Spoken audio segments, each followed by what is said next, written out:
नमस्कार साथियों, राजस्थान न्यूज में आपका स्वागत है। चलिए जानते हैं राजस्थान की 15 फटाफट बड़ी खबरें। साथ ही खबरों से अपडेट रहने के लिए चैनल को सब्सक्राइब करने के साथ वीडियो को लाइक करें। भरतपुर में 7 गारंटियों का गुणगान, उदयपुर में कन्हैया हत्याकांड पर बीजेपी पर जमकर बरसे गहलोत। राजस्थान विधानसभा चुनाव में कांग्रेस की गारंटी रैली के तहत शनिवार को भरतपुर के बैर में सभा आयोजन हुआ। इस सभा में मुख्यमंत्री अशोक गहलोत ने अपनी सरकार की योजनाओं का गुणगान करते हुए कांग्रेस को फिर से वोट देने की अपील की। इस रैली को कांग्रेस अध्यक्ष मल्लिकार्जुन खड़गे भी संबोधित किया। इससे पहले गहलोत ने उदयपुर के कन्हैयालाल हत्याकांड को लेकर बीती रात उदयपुर में भाजपा को जमकर घेरा। उन्होंने कहा कि कन्हैयालाल हत्याकांड के आरोपियों के साथ किनका फोटो था ये सब जानते हैं। इससे पहले भी गहलोत ने बीजेपी पर आरोप लगाया था कि कन्हैयालाल हत्याकांड मामले में बीजेपी के लोग कर्मचारी हितों पर कुठाराघात नहीं होने देगी भाजपा, बोले शेखावत। राजस्थान में बीजेपी संकल्प पत्र में ओपीएस का जिक्र नहीं होने के बाद केंद्रीय जल शक्ति मंत्री गजेंद्र सिंह शेखावत ने शनिवार को स्पष्ट किया कि भारत सरकार के वित्त मंत्रालय ने पेंशन स्कीम्स को लेकर एक उच्च स्तरीय समिति बनाई है जो पूरे भारत के परिप्रेक्ष्य में विचार कर रही है। मैं भारत सरकार की तरफ से विश्वास के साथ कह सकता हूँ कि किसी भी कर्मचारी के हितों पर एनपीएस के चलते कुठाराघात नहीं होगा। इसको भारत सरकार आश्वस्त करती है। बता दें कि भाजपा प्रदेश अध्यक्ष सीपी जोशी के साथ प्रेस कॉन्फ्रेंस करते हुए शेखावत ने ओल्ड पेंशन स्कीम को लेकर पूछे प्रश्नों पर बेबाकी से जवाब दिया। राजस्थान सरकार के ओपीएस को लेकर कानून बनाने की गारंटी पर शेखावत ने कहा कि ओपीएस पर यदि उनको कानून बनाना होता तो मेरा प्रश्न यह है कि जिस ओपीएस को उन्होंने 4 साल पहले घोषित किया था, गाजे बाजे के साथ घोषित कर चुनाव से पहले हिमाचल प्रदेश और कर्नाटक में लेकर आए थे, दोनों जगह देने से मुकर चुके हैं। आरपीएससी आरएएस 2021 का परिणाम जारी, टॉप 10 की सूची में 5 महिलाएं शामिल। राजस्थान लोक सेवा आयोग ने शुक्रवार देर रात आरएएस भर्ती 2021 का अंतिम परीक्षा परिणाम जारी कर दिया है। आयोग ने 2155 अभ्यर्थियों को वरीयता सूची में शामिल किया है। श्रीगंगानगर के विक्रांत शर्मा ने राज्य में टॉप किया है। टॉप 10 की सूची में पहली बार 5 महिलाओं ने दबदबा कायम किया है। आयोग के सचिव रामनिवास मेहता ने बताया कि मुख्य परीक्षा में उत्तीर्ण 21,774 अभ्यर्थियों के साक्षात्कार 10 जुलाई से शुरू हुए थे। लगातार 5 महीनों तक 7 चरणों में अभ्यर्थियों के साक्षात्कार कराए गए। बता दें कि प्रक्रिया पूरी होने और तकनीकी परीक्षण के बाद अध्यक्ष संजय कुमार श्रोत्रिय और कमीशन की स्वीकृति के बाद देर रात 11 बजे नतीजा जारी किया गया। बेटा ही सरकार डिलीट कर रहा, रिपीट कैसे होगी, बोले सांसद सीपी जोशी। राजस्थान बीजेपी प्रदेश अध्यक्ष सीपी जोशी ने कांग्रेस पर निशाना साधा है। जोशी ने जोधपुर में प्रेस वार्ता के दौरान अशोक गहलोत सरकार पर जमकर हमला बोला। इस दौरान उन्होंने भाजपा के संकल्प पत्र पर भी बात की। साथ ही क्षेत्र के 2 बड़े कांग्रेस नेताओं को भाजपा में शामिल किया। जोशी ने बिना नाम लिए मुख्यमंत्री अशोक गहलोत और उनके परिवार पर हाल ही में सामने आए लाल डायरी के पन्नों के आधार पर हमला बोलते हुए कहा कि कुछ लोग कह रहे हैं कि उनकी सरकार रिपीट होने वाली है, लेकिन दूसरी ओर उनका बेटा ही सरकार डिलीट करवा रहा है। यह कह रहा है कि मेरे पिताजी रिपीट नहीं होने वाले हैं। जहां परिवार को ही उन पर विश्वास नहीं है तो जनता विश्वास कैसे करेगी। जोशी ने कहा कि गांधी परिवार राजस्थान की यात्रा पर आया हुआ है। उनका काम दूरबीन से टाइगर देखने और हथियाने के लिए जमीन देखने के अलावा कुछ नहीं है। पायलट को इस बार नहीं मिलेगा सीएम फेस का फायदा, बीजेपी ने क्यों दिया गहलोत के पद नहीं छोड़ने का हवाला। कांग्रेस नेता सचिन पायलट के साथ अपने विधानसभा चुनाव मुकाबले को स्थानीय बनाम बाहरी लड़ाई के रूप में पेश करते हुए टोंक से भाजपा के उम्मीदवार अजित सिंह मेहता ने राजस्थान के मुख्यमंत्री अशोक गहलोत की पद उन्हें नहीं छोड़ रहा है की टिप्पणी का हवाला देते हुए दावा किया कि पायलट को इस बार मुख्यमंत्री पद के चेहरा का लाभ नहीं मिलेगा जो उन्हें 2018 में मिला था। बता दें कि मेहता 2013 से 2018 तक इस निर्वाचन क्षेत्र का प्रतिनिधित्व कर चुके हैं। मेहता को भारतीय जनता पार्टी ने राजस्थान के पूर्व उप मुख्यमंत्री पायलट से मुकाबला करने की जिम्मेदारी सौंपी है। बता दें कि पायलट ने 2018 में अपने भाजपा प्रतिद्वंदी यूनिस खान पर यहां से 54,000 से अधिक मतों के रिकॉर्ड अंतर से जीत हासिल की थी।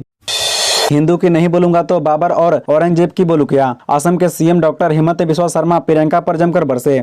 असम के मुख्यमंत्री हिमंत बिस्वा शर्मा राजस्थान में विधानसभा चुनाव के चलते स्टार प्रचारक के रूप में बीती रात जयपुर पहुंचे थे। इस दौरान बिस्वा शर्मा ने कहा कि मैं खुलकर हिंदू पॉलिटिक्स करता हूं, इसमें दिक्कत क्या है। वे यहां कांग्रेस की महासचिव प्रियंका गांधी पर जमकर बरसे। उन्होंने प्रियंका गांधी के बयान पर पलटवार करते हुए कहा कि अगर मैं हिंदू के लिए 2 शब्द नहीं बोलूंगा तो क्या बाबर और औरंगजेब के लिए बोलूंगा। भारत में हिंदू का मतलब है वसुधैव कुटुंबकम। आपको बता दें कि असम के मुख्यमंत्री जयपुर पहुंचने के बाद मीडिया से बात करते हुए उन्होंने यह बयान दिया। उन्होंने कहा कि हिंदू कहता है कि पूरा विश्व मेरा कुटुंब है। अगर आप ऐसी संस्कृति का जयगान नहीं करोगे तो किसका जयगान करोगे। हिमाचल में बीजेपी का डबल इंजन सीज हो गया, बोले पायलट। किशनगढ़ में बोले आप 25 तारीख को हाथ का बटन दबा दो, दिल्ली वाला भी सीज कर देंगे। पूर्व उप मुख्यमंत्री सचिन पायलट शनिवार को किशनगढ़ पहुंचे। यहां उन्होंने रविंद्र रंगमंच पर कांग्रेस प्रत्याशी डॉक्टर विकास चौधरी के समर्थन में आयोजित जन आशीर्वाद सभा को संबोधित किया। इस दौरान सभा स्थल पर पूर्व राज्यसभा सांसद प्रभा ठाकुर और कांग्रेस प्रत्याशी समेत कार्यकर्ता मौजूद रहे। सचिन पायलट करीब 11:45 पर किशनगढ़ पहुंचे, जहां उन्हें कांग्रेस प्रत्याशी विकास चौधरी और अन्य कांग्रेसी नेताओं ने सचिन पायलट का स्वागत किया। सभा को संबोधित करते हुए पायलट ने कहा कि 25 तारीख को आप सब लोगों को निर्णय करना है कि आगे 5 साल का भविष्य किनके हाथों में देना है। इस देश में 10 साल से केंद्र में जो बीजेपी की सरकार है, उन्होंने हमारे किसानों के खिलाफ 3 काले कानून बनाए, सैकड़ों किसानों की मौत हो गई, उसके बाद कानून वापस लिए। राजस्थान के चुनाव प्रचार से केजरीवाल ने क्यों बनाई दूरी, अशोक गहलोत का जादू या कोई वजह। दिल्ली के मुख्यमंत्री अरविंद केजरीवाल राजस्थान में चुनाव प्रचार के लिए नहीं आ रही हैं, जबकि मतदान के लिए 7 दिन बचे हैं। 25 तारीख को वोटिंग है। आम पार्टी के बड़े नेता भी राजस्थान के चुनावी शोरगुल से दूरी बनाए हुए हैं। केजरीवाल ने सितंबर में जयपुर में पार्टी कार्यकर्ताओं को संबोधित किया था। उसके बाद केजरीवाल ने राजस्थान से दूरी बना ली। इससे पहले केजरीवाल और पंजाब के सीएम भगवंत मान ने 18 जून को श्रीगंगानगर में जनसभा को संबोधित किया, जिसमें सीएम अशोक गहलोत को केजरीवाल ने निशाने पर लिया था। राजस्थान में आम आदमी पार्टी राज्य के करीब सभी विधानसभा सीटों से चुनाव लड़ रही है, लेकिन पार्टी का कोई भी बड़ा नेता चुनाव प्रचार के लिए नहीं आ रहा है। सियासी जानकार इसके अलग अलग मायने निकाल रही हैं। मतदान से ठीक पहले गहलोत ने जयपुर की हवा महल सीट से आप प्रत्याशी पप्पू कुरैशी को कांग्रेस प्रत्याशी के समर्थन में बैठा दिया। मलिंगा को टिकट देकर बीजेपी ने साबित कर दी दलित विरोधी सोच, बोले मल्लिकार्जुन खड़गे।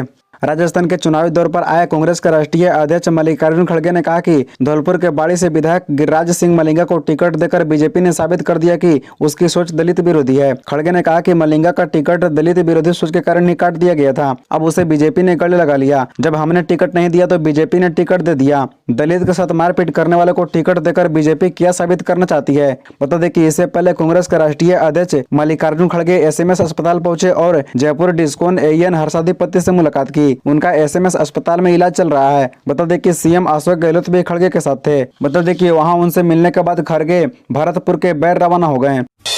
पीएम मोदी ने लगाया राजस्थान सरकार पर दूसरी लाल डायरी का आरोप, बोले 3 दिसंबर कांग्रेस छू मंत्र। प्रधानमंत्री नरेंद्र मोदी ने शनिवार को राजस्थान के मुख्यमंत्री अशोक गहलोत के पसंदीदा मंत्री की राज्य में दुष्कर्म की घटनाओं पर की गई अपमानजनक टिप्पणियों के बावजूद चुनाव में टिकट देने पर तीखे हमले किए हैं। पीएम मोदी ने सवाल उठाया कि कांग्रेस नेता के जघन्य अपराध को सही ठहराने के लिए किस तरह की भाषा इस्तेमाल किया। पीएम मोदी ने राजस्थान के मंत्री शांति धारीवाल की उस टिप्पणी का जिक्र कर रहे थे जिसमें उन्होंने राज्य में दुष्कर्म की घटनाओं पर कहा था कि राजस्थान मर्दों का प्रदेश है, अब इसका क्या करें। बता दें कि प्रधानमंत्री मोदी ने भरतपुर में एक रैली को संबोधित करते हुए आरोप लगाया कि गहलोत के नेतृत्व वाली कांग्रेस सरकार में राजस्थान अपराध दंगे में अग्रणी राज्य बन गया है। उन्होंने कहा कि राजस्थान के लोग पथराव, कर्फ्यू और दंगों के कारण होली, रामनवमी, हनुमान जयंती या कोई अन्य त्योहार शांति से नहीं मना पाए। राजस्थान के लोग बदलाव चाहते हैं। राजस्थान में लोग कह रहे हैं 3 दिसंबर कांग्रेस छू मंत्र।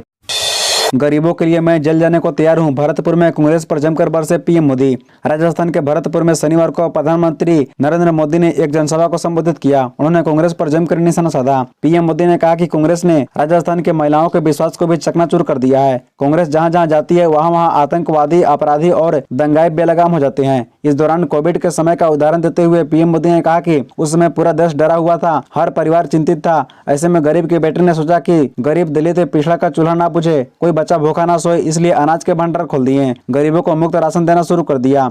दिसंबर में मुफ्त राशन की योजना समाप्त हो रही है, लेकिन हमने इसे अगले 5 साल के लिए बढ़ा दिया है। इससे कांग्रेस तिलमिला गई है, नाराज है। कांग्रेस ने मेरे खिलाफ चुनाव आयोग में इतनी बड़ी चिट्ठी दी है, कोर्ट जाने की धमकी दे रही है, लेकिन अगर गरीबों के लिए इस मोदी को जेल भी जाना पड़े तो मैं तैयार हूँ। इसी तरह रोजाना खबरों से अपडेट रहने के लिए इस चैनल को सब्सक्राइब कर बेल आइकन को भी प्रेस कर दीजिए। धन्यवाद।